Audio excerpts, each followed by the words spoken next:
Okay, recording on. Hello भाई लोग, मेरा नाम है गौतम कुमार और आज मैं आपके लिए लेके आया हूँ जनरल अवेयरनेस का पार्ट 2। इसके पहले मैंने पार्ट 1 अपलोड कर दिया है और ये मेरा दूसरा पार्ट है जिसे मैं अपलोड कर रहा हूँ। तो चलिए हमारा ये रिकॉर्डिंग शुरू करने से पहले तो चलिए आप सबों का मेरे चैनल पे स्वागत है। तो आइए हम लोग एक साथ मिलकर शुरू करते हैं। तो आज का हमारा पहला है, क्या है पहला? आज का हमारा पहला है the bodies that glow during the night sky are known as.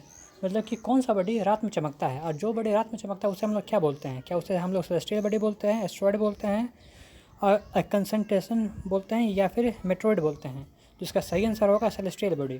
जो बॉडी रात में चमकता है उसे हम लोग सेलेस्टियल बॉडी बोलते हैं। ठीक है, आगे बढ़ते हैं। हमारा अगला है, तो आप मुझे ये बताइए कि ये क्या आर्कियोलॉजिस्ट हैं जिनका नाम है आर नागास्वामी। ठीक है ना, archaeologist R Nagaswamy was honour at the silver jubilee international conference of art by which country. अभी इन्हें कौन से देश ने silver jubilee international conference by art से सम्मानित किया है?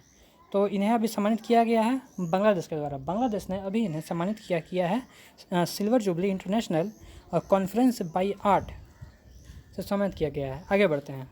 हमारा अगला है, तो आप मुझे ये बताइए कि in which state has the Khadi and village industries.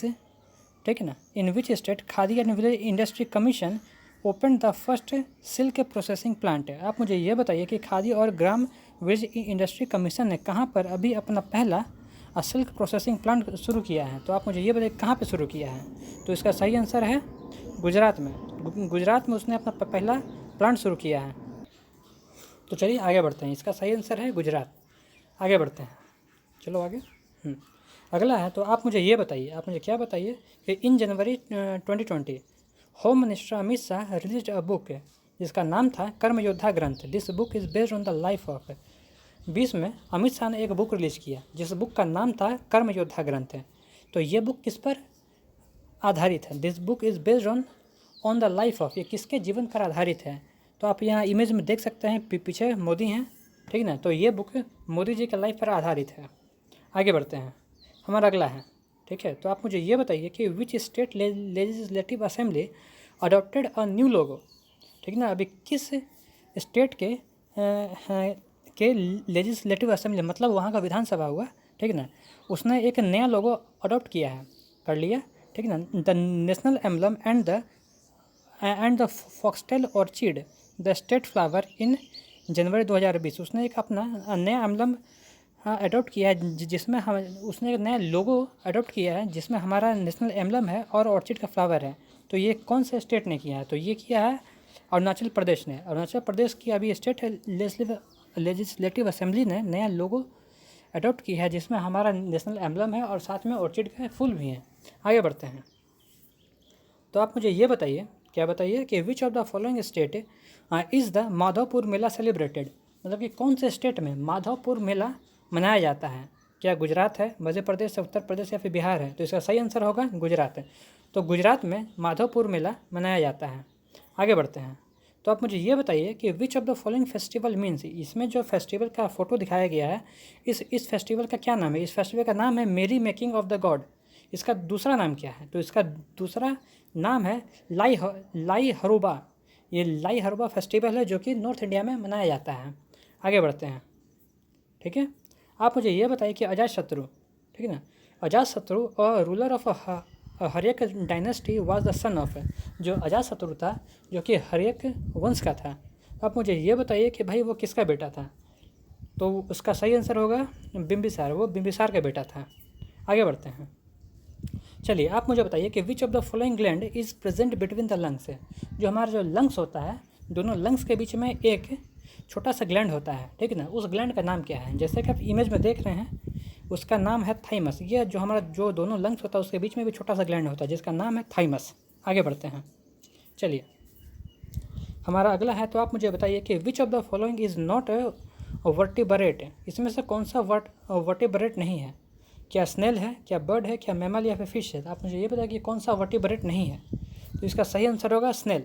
Snail का मतलब घोंगा। घोंगा वर्टिब्रेट नहीं है। मतलब कि मैं इसमें मतलब ये क्वेश्चन में ये पूछने की कोशिश कर रहा है कि किस में हड्डी नहीं पाया जाता है, तो वो है स्नेल। स्नेल में बैकबोन नहीं होता है। चलिए आगे बढ़ते हैं, तो आप मुझे ये बताइए कि which law of the physics, physics का कौन सा लॉ है जो कि ये कहता है that the force between the two electric charge reduces a quarter of its former value when the distance between them is double. मतलब कि आप मुझे ये बताइए कि ये फिजिक्स ऐसा कौन सा लॉ बोलता है कि जब भी कोई दो चार्ज बॉडी है, ठीक है ना, किसी फिक्स पोजीशन पे है, अगर उन दोनों के फिक्स पोजीशन से हटाकर उनकी दूरी को अगर हम लोग डबल कर दें तो उनके बीच में जो चार्ज होगा वो 4 गुना कम हो जाएगा। ऐसा फिजिक्स का कौन सा लॉ बोलता है? तो ऐसा बोलता है कूलम्ब्स लॉ। जैसे कि आप फिगर में देखिए, ये यहाँ जो फिगर में जो है जो Q1 into Q2 by are square है अभी 1 है, तो कोई दिक्कत नहीं है। जब यही अगर r की जगह पर अगर हम लोग 2 रख देंगे और जब 2 का स्क्वायर कर देंगे तो वो 4 हो जाएगा। तो यहाँ इसलिए बोल रहा है कि जब भी दोनों बॉडी को एक दूसरे से दुगनी दूरी पर रख देते हैं तो ये इसका जो इलेक्ट्रिक फील्ड है, जो आपस के बीच में जो चार्ज है, वो 4 गुना कम हो जाता है। आगे बढ़ते हैं। आप मुझे ये बताइए कि which of the following country was the 95th edition of the prestigious Hastings international chess congress held. अभी इसमें से कौन से देश ने, क्या वो फ्रांस, ऑस्ट्रेलिया, इंग्लैंड या फिर बेल्जियम है जहाँ पर हेस्टिंग इंटरनेशनल चेस कांग्रेस का 95वां संस्करण करवाया गया है? तो वो है इंग्लैंड। इंग्लैंड में एक चेस का कंपटीशन होता है जिसका नाम है हेस्टिंग इंटरनेशनल चेस कांग्रेस। ये भी इंग्लैंड में हुआ है, ये उसका 95वां एडिशन है। आगे बढ़ते हैं। तो आप मुझे ये बताइए कि when we cut an onion, जब भी हम ओनियन को कट करते हैं, ठीक ना, the synthesis enzyme converted into amino acid, जो सिंथेसिस एंजाइम होता है अमीनो एसिड में बदल जाता है, ठीक है। और आगे पढ़ते हैं। Sulphoxide of the onion into which acid, और जो सल्फोक्साइड है वो किस एसिड में बदलता है? तो जो सल्फोक्साइड है वो बदल जाता है, आंसर है सल्फेनिक एसिड में। तो होता क्या है कि देखो, जब भी हम लोग प्याज काटते हैं, प्याज काट दिए, ठीक है ना, जो उसमें जो सिंथेसिस होता है, सिंथेसिस एंजाइम वो कन्वर्ट हो जाता है एमिनो एसिड में, और सल्फोक्सिक जो होता है वो सल्फोक्सिक एसिड में बदल जाता है। आगे बढ़ते हैं। हमारा अगला है, आप मुझे यह बताइए कि which of the following major component of vinegar, मतलब विनेगर में जो हम लोग बनाते हैं उसमें से सबसे मेन पार्ट किसका होता है? क्या वो सिट्रिक का होता है, लैक्टिक का होता है, नाइट्रिक का होता है या फिर एसिटिक का होता है? तो जो विनेगर बनता है उसमें मेजॉरिटी होता है एसिटिक एसिड का। जो विनेगर जो हम लोग बाज़ार में मिलता है उसमें जो मेजॉरिटी होता है वो एसिटिक एसिड का मेजॉरिटी होता है। आगे बढ़ते हैं। तो आप मुझे अगला ये बताइए कि which of the following was the previously known as the Lady Willingdon Park. इस यहाँ पे 4 पार्क का ऑप्शन दिया गया है, तो आप मुझे ये बताइए कि इसमें से किसका पुराना नाम लेडी विलिंगडन पार्क है, ठीक है ना। कि क्या वो बुद्धा है, मुगल है, डियर है या फिर लोडी गार्डन है? तो जो इसका सही आंसर होगा लोडी गार्डन। लोडी गार्डन ही वो पार्क है जिसका पुराना नाम लेडी विलिंगडन पार्क है। ये कहाँ पे है? ये नई दिल्ली में है। आगे बढ़ते हैं। तो आप मुझे ये बताइए कि industry 4.0 is a complex cyber physical system which synchronize production with digital technologies. The Ministry of Railway and the Department of Science and Technology have joined hand in partnership with which institute for taking up an unique project on industry 4.0। तो देखिए, तो अभी हुआ क्या है कि अभी ministry of railway ने, ठीक है, और डिपार्टमेंट ऑफ साइंस ने, दोनों ने आपस में हाथ मिलाया है, ठीक ना। अब वो हाथ इसलिए मिलाया है क्योंकि वो इंडस्ट्री 4.0 को लागू कर सके। और वो किस इंडस्ट्री के साथ मिलाया है? तो वो है IIT, इसमें कौन सा है? तो सही आंसर होगा IIT कानपुर। जो IIT कानपुर है उसके मदद से वो लोग चाहते हैं कि अब इंडस्ट्री 4.0 हम लोग ले आए। चलो ठीक है, इंडस्ट्री 4.0 तो आ गया, तो आप मुझे ये बताइए कि आखिर इसका मतलब क्या होता है? मतलब कि आखिर शुरू तो हुआ होगा। देखिए, जो शुरुआत हुआ है इंडस्ट्री 1.0 से हुआ है, और अभी ये लोग इंडस्ट्री 4.0 की बात कर रहे हैं। तो इंडस्ट्री 1.0 का मतलब ये था कि पहले जो भी प्रोडक्शन होता था वो स्टीम के थ्रू होता था, ठीक है ना। तो उस प्रोडक्शन को इन लोगों ने इंडस्ट्री 1.0 में रखा है। फिर समय और बीता, फिर उसके बाद इंडस्ट्री 2.0 आया। तो 2.0 में जितना भी प्रोडक्शन होने लगा वो सब का सब इलेक्ट्रिसिटी से होने लगा, है ना।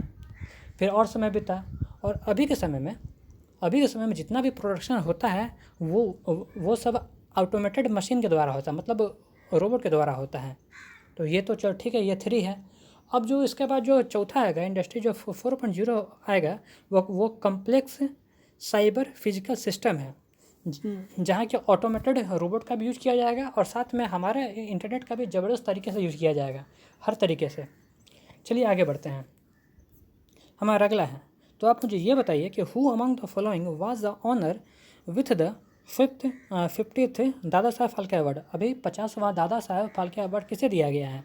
क्या वो अनुपम खेर या फिर नसरुद्दीन शाह या फिर अमिताभ बच्चन या फिर कमल हसन? तो जो 50वां दादा साहब फाल्के अवार्ड है ये अभी अमिताभ बच्चन को दिया गया है।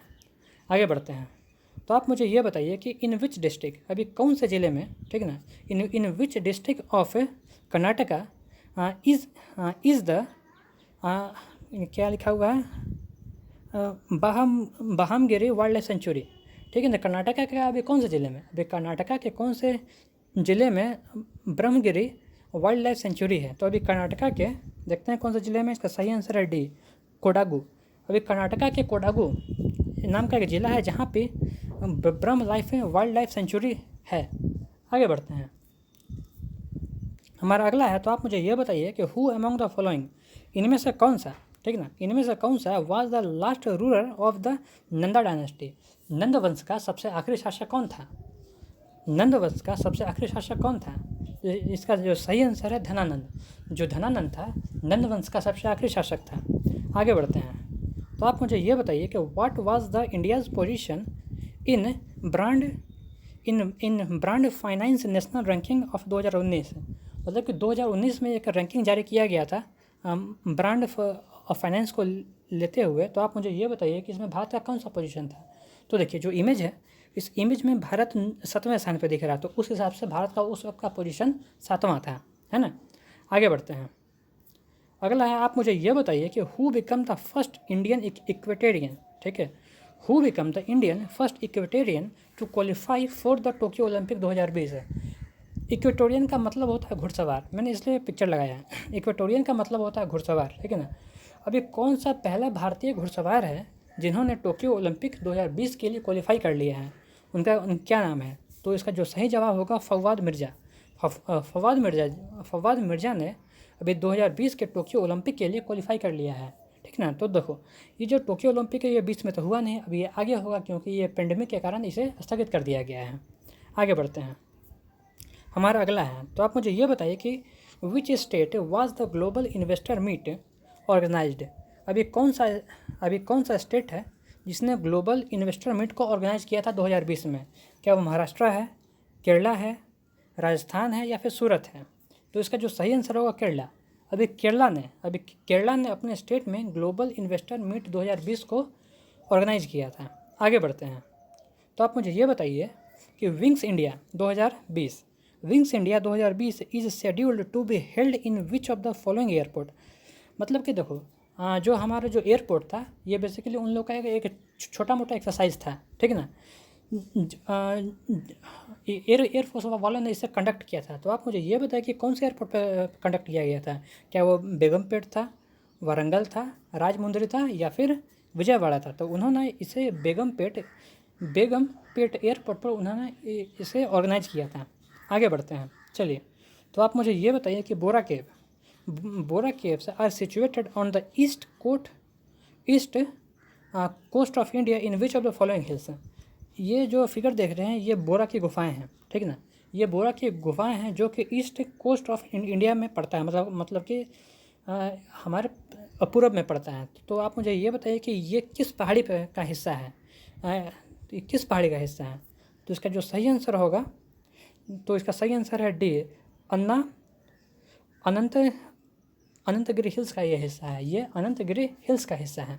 आगे बढ़ते हैं, तो आज का हमारा आखिरी आ गया है। तो आप मुझे ये बताइए कि in which year was the foundation stone of the gateway of India laid in Bombay? तो आप मुझे ये बताइए कि बॉम्बे में जो आज के समय में जो गेटवे ऑफ इंडिया है उसका नींव कब पड़ा था? तो उसका नींव पड़ा था, मैं आपको बताता हूँ, जो सही आंसर है 1913। जो गेटवे ऑफ इंडिया जो आज हम लोग मुंबई में देख रहे हैं उसका नींव 1913 ईस्वी में पड़ा था। मतलब कि गांधी जी के भारत आने के 2 साल पहले, है ना। आप ऐसे भी इसको याद रख सकते हैं। तो चलिए भाई लोग, हमारा ये वीडियो आज यहीं तक, क्योंकि ये स्लाइड ख़त्म हो चुका है। तो अगर आपको ये वीडियोज़ पसंद हैं अगर आप इसे पसंद करते हैं तो आज आप प्लीज़ इसे लाइक करें, कमेंट करें, है ना। और देखिए वीडियो बनाते वक्त कई सारी ऐसे मुझसे गलतियाँ हो जाती हैं जो प्लीज़ उसे आप ध्यान ना दें। अगर आप चाहते हैं कि वो गलतियों को मैं सुधार लूँ तो प्लीज़ आप उसके लिए आपको कमेंट करना पड़ेगा, है ना। आप प्लीज़ उसे कमेंट कीजिए। अभी चैनल नया तो इसलिए काफ़ी सारी गलतियाँ अभी हो रही हैं जो धीरे धीरे ठीक हो जाएंगी। ठीक है भाई लोग, ये वीडियो को मैं यहीं रोकता हूँ। तो अब हम लोग आगे मिलेंगे। चलिए ठीक है, हम लोग आगे मिलेंगे।